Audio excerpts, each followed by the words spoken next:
కమలదళంలో నివురుగప్పిన నిప్పులా ఉన్న అంతర్గత పోరు ఒక్కసారిగా రచ్చకెక్కింది. బీజేపీ ఎంపీ ఈటెల రాజేందర్ కేంద్ర మంత్రి బండి సంజయ్ పై బహిరంగంగా తీవ్ర పదజాలంతో చేసిన విమర్శలు పార్టీలో కలకలం సృష్టించాయి. బీజేపీలో తీవ్ర చర్చకు దారితీశాయి. ఉద్యమ నేతగా, విశేష రాజకీయ అనుభవం ఉన్న నేతగా గుర్తింపు ఉన్న ఈటెల ఏ లక్ష్యంతో సంజయ్ పై బహిరంగంగా తీవ్ర స్థాయిలో విమర్శలు గుప్పించారన్న అంశంపై పెద్ద ఎత్తున చర్చ జరుగుతోంది. షామీర్పేటలో జరిగింది అసమ్మతి సమావేశమా లేక కీలక పదవి కోసం జాతీయ నాయకత్వంపై ఒత్తిడి తెచ్చే లక్ష్యంతో ఈటెల ఎత్తువేశారా అని చర్చించుకుంటున్నారు. బండి సంజయ్ కి ఈటెలకు మధ్య విభేదాలు పరాకాష్ఠకు చేరాయని గత కొద్ది రోజులుగా విస్తృత ప్రచారం జరిగినా ఎక్కడ కూడా ఇద్దరు నేతలు ఇప్పటి వరకు బహిరంగంగా ఆరోపణలు, విమర్శలు చేసుకోలేదు. కానీ ఈటెల ఒక్కసారిగా సంజయ్ పై విరుచుకుపడ్డ తీరు మాత్రం పార్టీ నేతలను విస్మయానికి గురిచేసింది.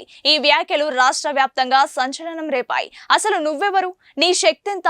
నేను 2002లో జిల్లాకు వచ్చాను, మంత్రిగా పనిచేశాను. నేను అడుగు పెట్టని గ్రామం లేదు. ఖబర్దార్ బిడ్డ అంటూ హెచ్చరించాడు.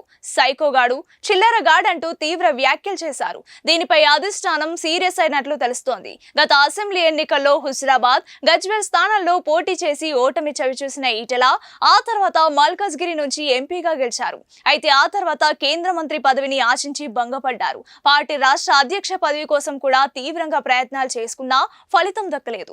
బండి సంజయ్ వల్లే తనకు ఈ పదవి దక్కలేదన్న భావనతో ఈటెల ఉండిపోయారని ఆయన వర్గీయులు పేర్కొంటున్నారు. ఈ నేపథ్యంలో సంజయ్ పై పరోక్షంగా తీవ్ర విమర్శలు చేశారనే అభిప్రాయాలు వ్యక్తమవుతున్నాయి. అది మ్యాటర్.